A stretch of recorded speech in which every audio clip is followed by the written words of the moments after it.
Mining is more of a science than it is just digging. It's just not a matter of turning the machine on and turn the water on and start running dirt. You gotta figure it out. Everyone was focused on the chaos. Chris Doumitt was focused on one thing, and watching their gold counts flatline, Chris Doumitt made a single move that quietly rewrote the entire season. One shaft, one decision. And just like that, the gold rush story took a hard left turn. For years, Doumitt was known as the steady hand, the fixer, the guy who kept things moving when everything else fell apart. Not a showman, not a gambler. But deep in the Yukon, on ground, most miners had already abandoned. Something didn't add up. Where everyone else saw failure, he saw a question that hadn't been answered yet. And instead of backing off, he doubled down. What followed wasn't just a lucky strike, it was confirmation. Proof that experience still beats chaos. Proof that patience can crush brute force. And when the final numbers were revealed, even hardened veterans were caught off guard. A $95 million discovery. Expectations destroyed. Critics silenced. Chris Doumitt didn't get lucky. He played it smart. If you love gold rush moments where one decision changes everything, hit like, subscribe, and turn on notifications, because this story only escalates from here. The shaft itself had a reputation. By the time Doumitt turned his attention to it, conditions were turning vicious. Snow never let up. Temperatures plunged by the hour. It was the final stretch of the season. Everyone exhausted. No room left for error. Veteran miners had labeled this place untouchable, a forgotten shaft, too unstable, too dangerous, a frozen grave no one wanted to reopen. Most crews stayed far away, but Doumitt brought something no one before him had access to: technology. Instead of guessing, his team used advanced aerial drones combined with LiDAR scanning, tools capable of revealing what decades of trial and error never could. Beneath the surface, they detected a hidden route, a narrow access point leading into ground that hadn't been worked for generations. Gold showed up almost immediately. Then the ground shifted, and something far deeper revealed itself. In the Yukon, there are areas even hardened miners talk about carefully, usually late at night. Places linked to crushed equipment, ruined finances, and near-fatal close calls. This shaft was one of those places. Old records showed it once produced strong gold consistently, but time had turned profit into peril. The structure had decayed into a geological nightmare, unstable, unforgiving, locked beneath layers of ancient permafrost, earth frozen solid for thousands of years, harder than concrete and ready to fail without warning. Every movement risked massive collapses. And underneath it all, water. One unseen flow could flood the shaft in minutes, wiping out millions in equipment, or worse. One crew member summed it up later. This was massive ground, massive logistics, stuff we weren't used to handling, but everyone pushed through. This was land where a single mistake could end a season or end lives. But where others saw disaster, Chris Doumitt saw opportunity. That's always been his edge. From his early days learning from industry legends, Doumitt has been willing to take calculated risks, bigger ground, bigger targets, bigger returns. He told his crew up front, problems were expected, adjustments were part of the plan. The goal was efficiency, not fear. While others leaned solely on tradition, Doumitt blended old-school toughness with modern thinking. He wasn't aiming for a decent season. He was chasing a defining one. Instead of attacking the permafrost with brute force, he worked smarter. Using high-tech aerial mapping and LiDAR, light detection and ranging, his team created a precise 3D blueprint of the terrain. Thousands of laser pulses mapped the ground in astonishing detail, cutting through vegetation and chaos to reveal what was hidden beneath. While other crews drilled blindly, Doumitt's team saw everything, and that's when they found it. Buried beneath a century of debris and wilderness was a perfectly straight, human-made structure, a collapsed vertical passage from an earlier mining era, completely invisible to the naked eye. LiDAR revealed it dropped more than 40 meters, over 130 feet straight down. This was the key. Instead of carving a new access route through frozen ground, they reinforced the old one. Massive steel supports stabilized the crumbling walls. Every movement was tense, deliberate, but step by step, they built a safe descent straight into the heart of the ground. Weeks of effort led to a single moment, the strike. When the crew reached the bottom, they knew instantly they had found something extraordinary, an untouched quartz formation packed with gold, glittering under the lights, so pure, so undisturbed, that Doumitt's geologist called it the richest natural deposit he had ever seen in his career. There was no time to waste.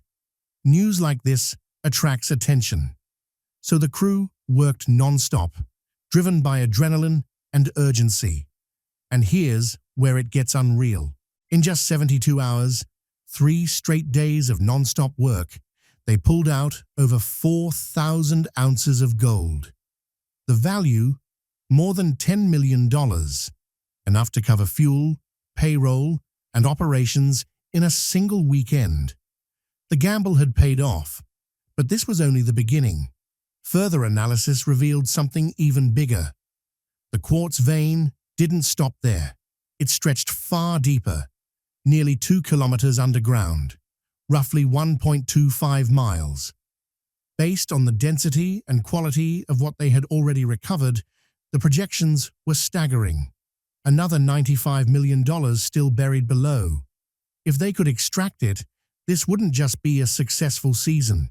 It would be the most profitable season in gold rush history. It was the kind of find miners spend their entire lives chasing. A once-in-a-generation discovery. But Doumitt knew something immediately. Unearthing the gold was only the beginning. A secret worth $95 million doesn't stay secret in the Yukon. Not for long. The moment word leaked, it spread like wildfire through the mining camps. Within days, everyone was talking. Rival crews, curious locals, and even government officials. Eyes were suddenly locked on Doumitt's operation. The pressure skyrocketed. But this wasn't his first battle. He had already locked down the claim, airtight and legal. No loopholes, no shared spoils. This gold was his. For Doumitt, the strike meant more than money.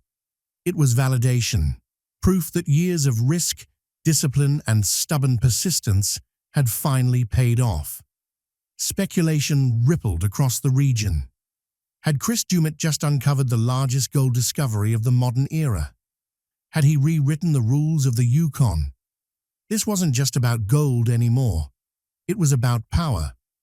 Overnight, Doumitt became the most influential miner in the region. And influence attracts enemies. He had found the treasure. Now he had to protect it. The weight of success settled fast. With millions buried beneath his boots, every move he made was scrutinized. The shockwaves were real. Land values could spike. New miners might flood the Yukon, chasing their own shot at glory. Expectations mounted. Could Doumitt's crew sustain a massive, multi-year operation under this kind of spotlight? Or would greed, pressure, and attention tear it all apart? This was the real test. Finding gold was one thing. Doumitt had already proven he could survive brutal winters, broken machinery, and frozen ground. But now he stood at the edge of something bigger, a chance to cement a legacy, to become a name that outlived the mine itself. Some would say it was luck, others would call it genius. Either way, Chris Doumitt had turned a death trap into a fortune. And the world was watching. Then came the backlash. Before the reports were even finalized, rumors began circulating. At first, it was quiet talk in Dawson City bars. Then, it exploded across social media. The wildest claim of all? That Doumitt had been sentenced to life in prison for environmental crimes. Completely false, a blatant fabrication, likely planted by someone with an agenda. But in gold mining, misinformation can be just as destructive as mechanical failure. The lies forced Doumitt into unfamiliar territory: lawyers, media damage control, and constant scrutiny. And it didn't stop there. A shadowy front company tied to an unknown international group filed a lawsuit challenging his ownership of the shaft. They produced forged century-old documents claiming historic rights to the land. Suddenly, Doumitt wasn't fighting the ground anymore. He was trapped in a legal battlefield designed to drain his resources before he could pull another ounce from the earth. Back at the mine, the crew tried to hold on to morale. One voice broke the tension. "That's wild. We're officially on the board." Another answered with relief, "That's a beautiful pan." But rivals were circling. Tony Beats, in particular, seemed to relish the chaos, offering smug advice in public while quietly fueling legal pressure behind the scenes. Inside Doumitt's camp, cracks began to show. At the start of the season, everything had clicked. The work was smooth, spirits were high, trust was strong. Now, that energy was fading. Laughter gave way to silence. Confidence turned into stress. What should have been a victory lap became a pressure chamber ready to explode. They had already pulled $10 million in gold from the shaft, one of the biggest hauls of their careers. People expected celebrations, but the real battle was just beginning. People expected champagne, celebration, and victory laps. Instead, arguments filled the air. Disputes broke out over bonus payouts. Some crew members demanded shorter shifts or stricter safety protocols. Others feared the ground could collapse again without warning. The pressure was turning dependable workers into liabilities. Away from the site, things unraveled even faster. A few team members, unprepared for sudden money and attention, spiraled into reckless behavior in town. Late-night partying, heavy drinking, smashed vehicles, and bar fights quickly became public stories. Local headlines followed. Cameras weren't far behind. In a rare quiet moment, one crew member raised a glass. "Congrats to those who helped us start, those who carried us along, and those who aren't here to see it." They poured one out in silence. Doumitt had spent his entire career building respect. Now, he was watching his operation turn into tabloid fuel. He had always led from the front, running equipment, moving ground, pushing the crew forward with grit and confidence. But now, his days were spent managing damage instead of mining gold. The tight-knit team he trusted was slowly fragmenting into individuals focused on personal rewards and recognition. This was Doumitt's breaking point. The real danger wasn't the unstable shaft or the media frenzy, it was what was happening inside his own head. Months of stress, legal pressure, and non-stop scrutiny took their toll. He began second-guessing every decision. Every question from the crew felt like doubt. Every unknown felt like a threat. The more he tried to grip control, the faster everything seemed to slip away. The gold had turned Chris Doumitt into a legend. People called him a genius, a modern prospector who conquered the Yukon with precision and technology. But Doumitt felt no triumph. He felt like a leader under siege, defending his empire from every direction at once. The dream that once drove him forward now felt like a trap. And deep down, Doumitt understood the harsh truth. Finding the treasure was the easy part. There were supposed to be celebrations, bottles popping, smiles, stories told late into the night about how they pulled off the impossible. Instead, the camp filled with arguments and resentment. Conversations turned sharp. Voices were raised over bonus distributions. Some crew members argued they deserved a bigger cut for risking their lives in the shaft. Others demanded shorter shifts, stronger safety protocols, or threatened to walk altogether. A few openly questioned whether the mine itself could betray them again without warning. What had once been a unified operation was slowly fracturing. Away from the mine, the damage spread even faster. A handful of crew members, suddenly exposed to money and attention they'd never experienced before, lost control. Nights in town blurred into chaos. Excessive drinking, destroyed vehicles, violent confrontations inside bars. Before long, local media caught on. Headlines began appearing. Cameras followed. The narrative shifted from historic discovery to dangerous circus.